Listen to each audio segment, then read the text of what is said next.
Hey, welcome to my channel. My dear students, today I am going to teach you voice change. বাচ্য পরিবর্তন। যাদের voice change সম্বন্ধে একটা ভয় থাকে, voice change করতে গেলে কিছু সমস্যা আসে, আশা করি ভিডিওটি শেষ পর্যন্ত দেখার পরে তোমাদের কোনো সমস্যা থাকবে না। এবং ভয়েস চেঞ্জের একটি সেশনে পুরোটা কভার আপ করা সম্ভব নয় এবং এর আরো কিছু পার্ট থাকবে। আজকের পার্টটি ইন্ট্রোডাক্টরি পার্ট, শুরুর দিকটা। আমরা জানি ভয়েস চেঞ্জ মানে বাচ্য পরিবর্তন। ভয়েস প্রধানত দুই ধরনের আছে, অ্যাক্টিভ ভয়েস বা কর্তৃবাচ্য, প্যাসিভ ভয়েস বা কর্মবাচ্য। এছাড়াও আরেকটি আলাদা ধরনের ভয়েস আছে যাকে আমরা কোয়াজি প্যাসিভ বলি। কোয়াজি প্যাসিভ, যাকে আরেক নাম হাফ প্যাসিভও বলা হয়। এটি আমি ভিডিওর শেষের দিকে আলোচনা করব, তাই ভিডিওটি শেষ পর্যন্ত দেখতে থাকুন। এখন অ্যাক্টিভ ভয়েস আমরা কাকে বলবো? না, যে ভয়েসে তার সাবজেক্ট কাজটি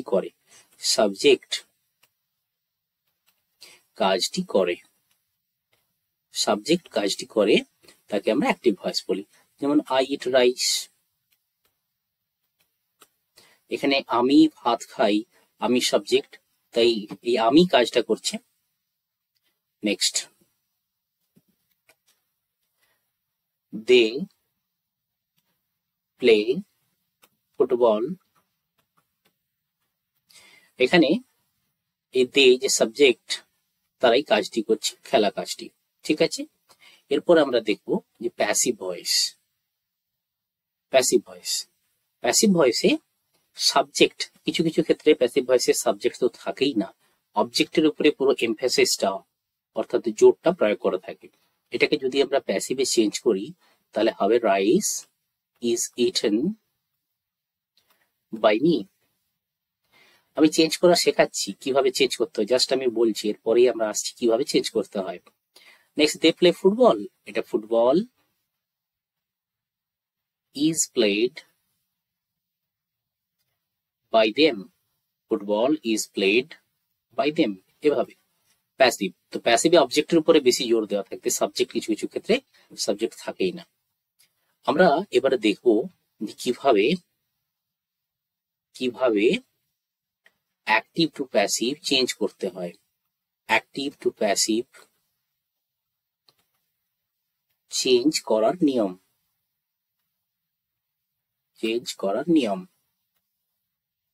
এখানে আমাদের 5টা রুল আছে। সেই 5টা নিয়ম দেখলে, 5টা নিয়ম অ্যাপ্লাই করলে আমরা খুব সহজেই অ্যাক্টিভ টু প্যাসিভ চেঞ্জ করতে পারবো।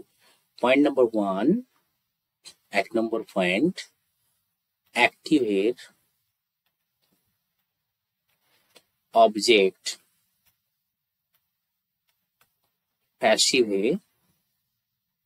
প্যাসিভে মানে প্যাসিভ ভয়েসে সাবজেক্ট হবে।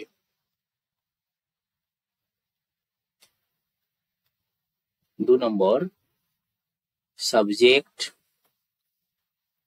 ও টেন্স অনুসারে বি ভার্ব বসে। পয়েন্ট নাম্বার 3, মেন ভার্বের ভিপিপি বসাতে হয়। ভিপিপি মানে কি? Past participle form of the verb. Point number 4, সাধারণত বাই প্রিপোজিশন বসে। সাধারণত বলে কি? সব জায়গায় নয়। নাম্বার 5, অ্যাক্টিভ এর সাবজেক্ট প্যাসিভ এর অবজেক্ট হয়। যেটা অ্যাক্টিভের সাবজেক্ট সেটা প্যাসিভের অবজেক্ট হয়। তারপরে প্রথমে আমরা কি করবো না, অ্যাক্টিভ ভয়েসে যে অবজেক্টটা আছে সেই অবজেক্টটা খুঁজবো এবং অবজেক্টটা প্যাসিভ ভয়েসে সাবজেক্ট করে বসাবো। সাবজেক্ট এবং টেন্স অনুসারে বিভার বসাবো। নেক্সট মেইন ভার্বের সাথে মেইন ভার্বের থার্ড ফর্ম V3, এটাকে V3ও বলা হয়, বা past participle form of the verb বসাতে হয়। সাধারণত বাই প্রিপোজিশন, অ্যাক্টিভের সাবজেক্ট, প্যাসিভের অবজেক্ট হয়। এরপর এক্সাম্পলে যাচ্ছি। এক্সাম্পল,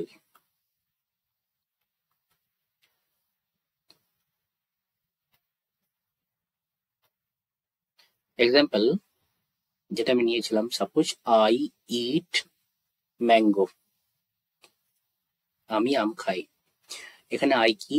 সাবজেক্ট, ইট ভার্ব, ম্যাঙ্গো অবজেক্ট। এখন প্রশ্ন হচ্ছে যে অবজেক্ট জানবো কি করে? অবজেক্ট খোঁজার নিয়ম। অবজেক্ট পাবো কিভাবে? ভার্বকে কি বা কাকে দিয়ে প্রশ্ন করলে যে উত্তর পাই, তাহলে ভার্বকে আমরা কি বা কাকে দিয়ে প্রশ্ন করলে যে উত্তর পাবো তাকে আমরা কি বলবো? অবজেক্ট। এখানে দুটো অবজেক্ট আছে, একটা ডাইরেক্ট অবজেক্ট আর একটা indirect object. Direct object and indirect object, ঠিক আছে? তাহলে ভার্বকে কি বা কাকে দিয়ে প্রশ্ন করলে আমরা যে উত্তর পাবো তাকে আমরা কি বলছি? তাকে আমরা অবজেক্ট বলছি।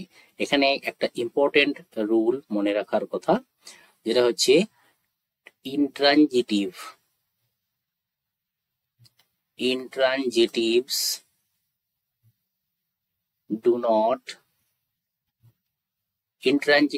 do not have passives। এর মানে ইন্ট্রানজিটিভ ভার্বের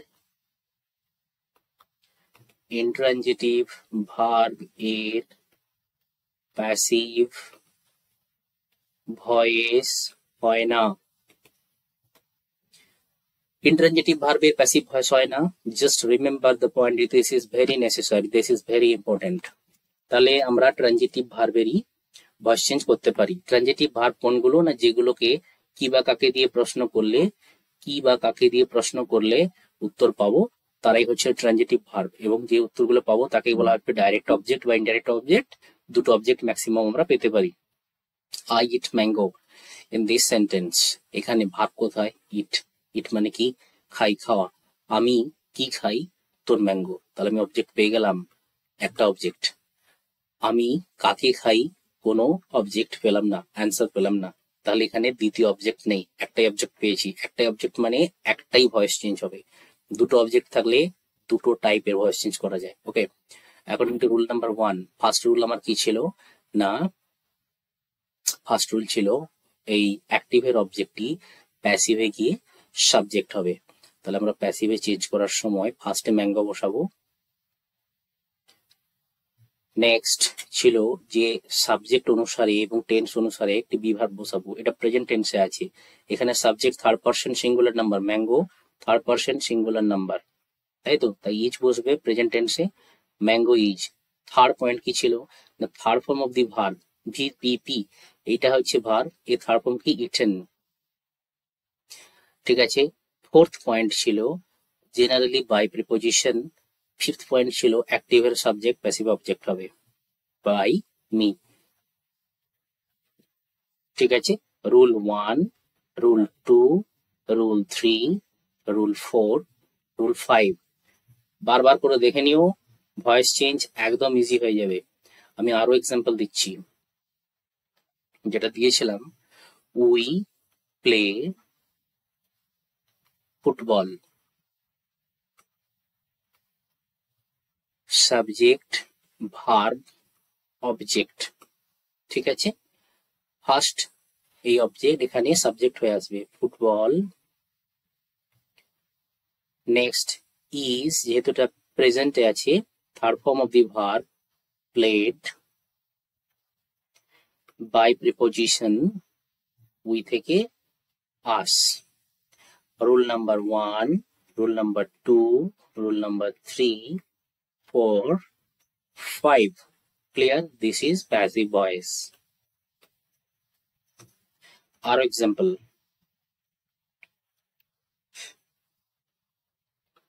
I know you, subject, verb, object.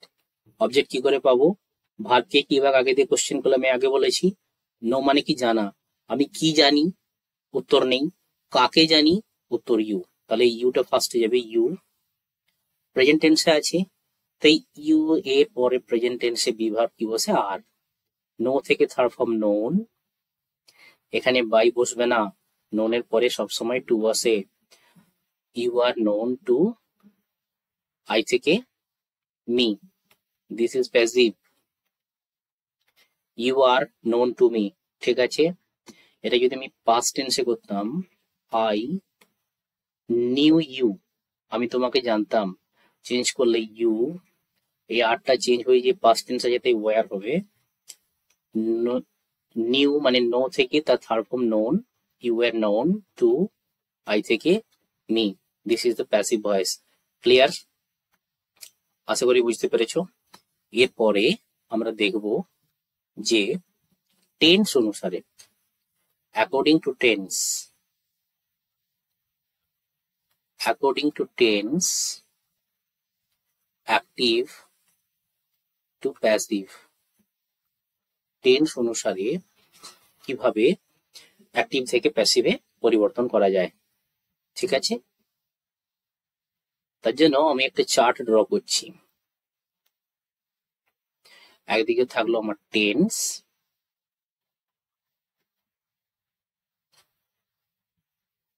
একদিকে থাকলো অ্যাক্টিভ, একদিকে থাকলো প্যাসিভ। আমি এখানে একটা ভার্ব নিচ্ছি যেটা হচ্ছে টেক ভার্ব। এই টেকটা দিয়ে দেখাচ্ছি স্যাম্পল কিভাবে কি হয়, ঠিক আছে। ফার্স্ট টেন্স সিম্পল প্রেজেন্ট, যাকে আমরা প্রেজেন্ট ইনডিফিনাইট বলি, সিম্পল প্রেজেন্ট। আচ্ছা, সিম্পল প্রেজেন্টে যদি আমরা টেক নিই, অ্যাক্টিভ ভয়েসে কি কি থাকতে পারে বড় জোর? না আইদার টেক, যেমন আই টেক টি, অথবা এটা থার্ড পারসন সিঙ্গুলার নাম্বার হলে চেঞ্জ হয়ে যেতে পারে, হি টেক্স টি, ঠিক আছে। এর বেশি তো কিছু হতে পারে না। তাহলে এটা যখন আমরা প্যাসিভে করব, কি লাগবে না টি ইজ টেকেন বাই, আই ছিল তাহলে মি, এখানেও টি ইজ টেকেন বাই, হি ছিল হিম। তাহলে আমরা দেখলাম প্যাসিভে টেকেন হচ্ছে, আর এখানে আইদার টেক থাকছে অর টেক্স থাকছে। ক্লিয়ার? তাহলে সিম্পল প্রেজেন্ট টেন্সে অনলি এখানে কিছু লাগছে না, প্যাসিভে শুধুমাত্র third form of the verb. এরপর আমরা দেখব প্রেজেন্ট কন্টিনিউয়াস।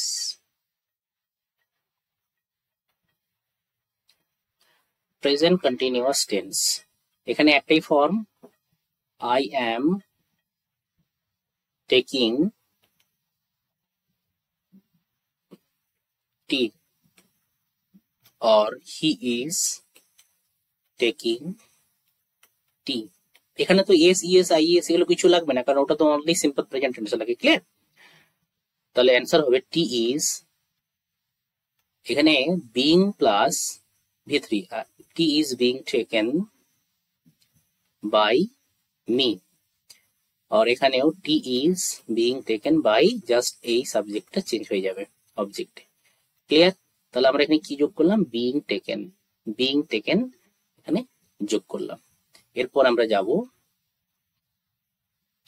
Present perfect.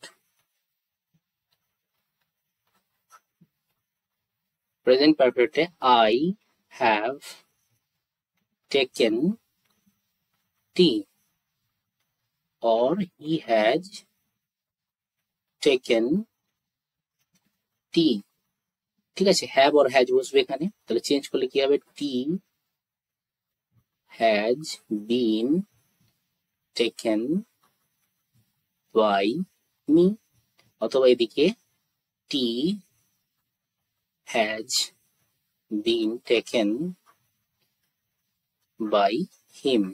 তাহলে আমরা কি দেখলাম? এখানে হ্যাজ বিন টেকেন, তাহলে পারফেক্টে হ্যাজ বিন প্লাস ভি3, ভি3 সব জায়গাতেই থাকবে, ভি3 সব জায়গাতেই থাকবে, কিন্তু তার আগে যে অক্সিলারি হিসাবে কিছুটা ইউজ হবে সেটা আমাদের মনে রাখতে হবে। হ্যাজ বিন, ঠিক আছে। এরপরে আমরা যাব simple past. Simple past, I took T,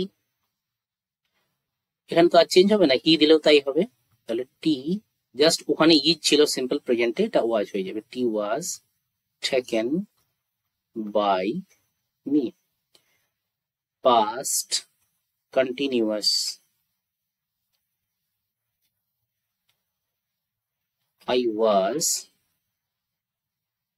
taking tea। একই রকম, একটা মনে থাকলে আরগুলো মনে থেকে যাবে। ওখানে am is আর being প্লাস ছিল, এখানে was জাস্ট হবে, তাহলে tea was being taken, tea was being taken by me। কি যোগ হলো?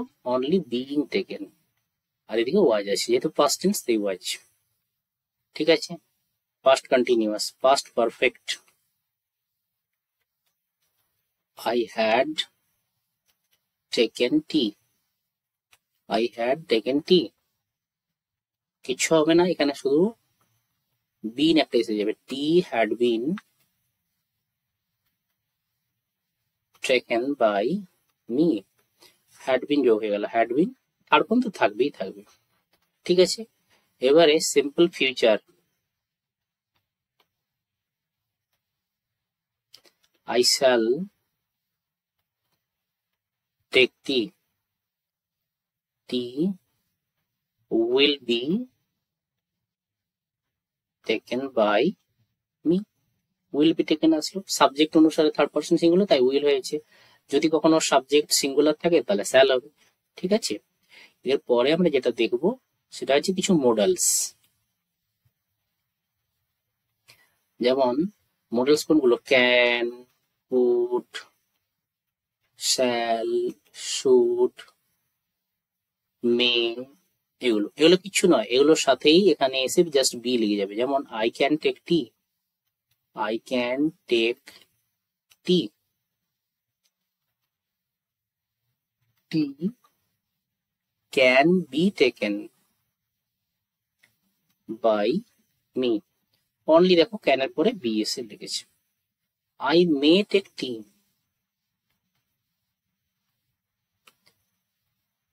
টি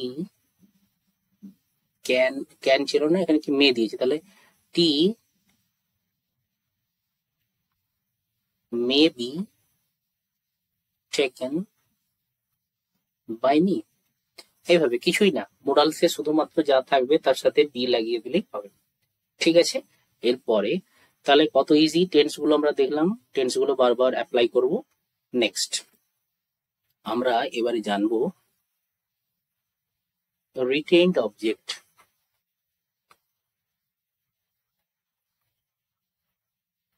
retained object, what is retained object?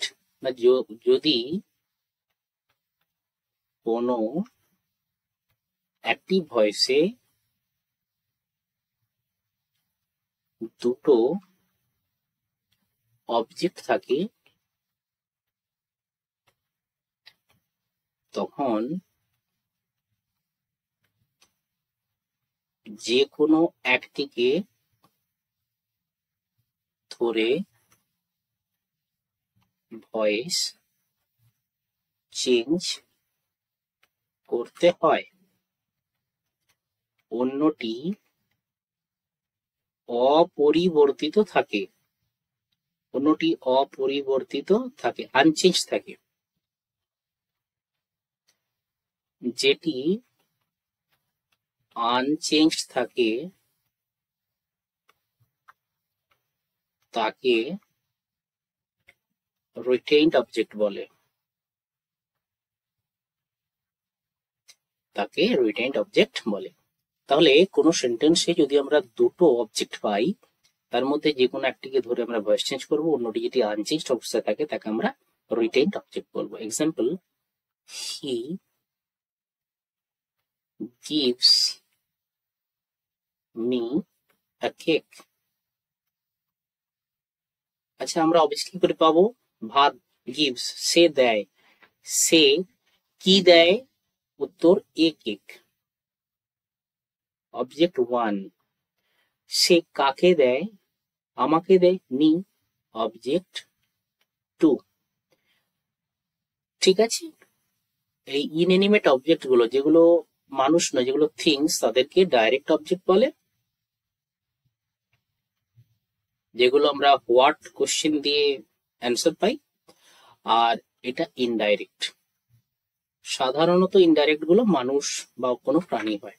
ঠিক আছে, ইনডাইরেক্ট অবজেক্ট যেটা আমরা হোম দিয়ে কোশ্চেন করে পাই। তাহলে সে আমাকে একটি কেক দেয়, he gives me a cake. এখানে আমরা প্রথমে এই অবজেক্টটাকে ধরে করছি এ কেক। কোন টেন্সে আছে? প্রেজেন্টে আছে। প্রেজেন্টে আছে a cake is given me by him. আচ্ছা, অনেকে এটা ভুল করে এখানে একটা টু লিখে দেয়। A cake is given to me, এটা টু লেখা যাবে না যদি না এখানে টু থাকে। ঠিক আছে, এখানে টু নেই, তাই আমরা টুটা করতে পারবো না। A cake is given me by him. ঠিক আছে, মনে রেখো ভালো করে। এরপরে আমরা যাব অবজেক্ট টুটা ধরে। তাহলে মি যদি অবজেক্ট থাকে, এটা সাবজেক্টে গেলে কি হবে? আই। আচ্ছা, প্রেজেন্ট টেন্স আছে, এর পরে এম বসে। I am, third form given. এরপর এটা unchanged, a cake by him। ঠিক আছে, তাহলে আমরা আনচেঞ্জ গুলো কোথায় পেলাম? না এই সেন্টেন্সে এ কেকটা আমি ধরেছি, মিটা আনচেঞ্জড, আর এখানে a cake আনচেঞ্জড। এটা রিটেইনড অবজেক্ট। রিটেইনড অবজেক্ট, এটাও রিটেইনড অবজেক্ট। ঠিক আছে, নেক্সট এক্সাম্পল। মিস্টার প্রামাণিক teaches us English। এখানে আমরা দুটো অবজেক্ট পাবো। একটা হচ্ছে টিচেস, পড়ান। কি পড়ান? English, object 1। কাকে পড়ান? আমাদেরকে, অবজেক্ট 2। যে কোনো একটা ধরবো, তাহলে ইংলিশ। কোন টেন্স আছে? প্রেজেন্ট টেন্স, তাহলে English is taught us by. এর তো অবজেক্টিভ ফর্ম নেই, তাই যা থাকবে তাই, মিস্টার প্রামাণিক। আমরা নেক্সটটা ধরবো আসটা। এই আসটা যখন যাবে এটা উই, যেহেতু এটা প্রেজেন্টে ছিল তাই উই এর পরে আর বসে। We are taught English by mister Pramanik. ঠিক আছে, এখানে রিটেইনড অবজেক্ট প্রথমে ছিল এইটা, তারপর এইটা। This are the retained object. ঠিক আছে, বুঝতে পারলে আশা করি। আজকে এই লেসনের এই ক্লাস এতটা পর্যন্তই। নেক্সট ক্লাসে আমি বিভিন্ন টাইপ অফ সেন্টেন্স গুলো নিয়ে ডিসকাস করবো। Thank you very much to subscribe my channel. Thank you for watching the video till the end. Thank you.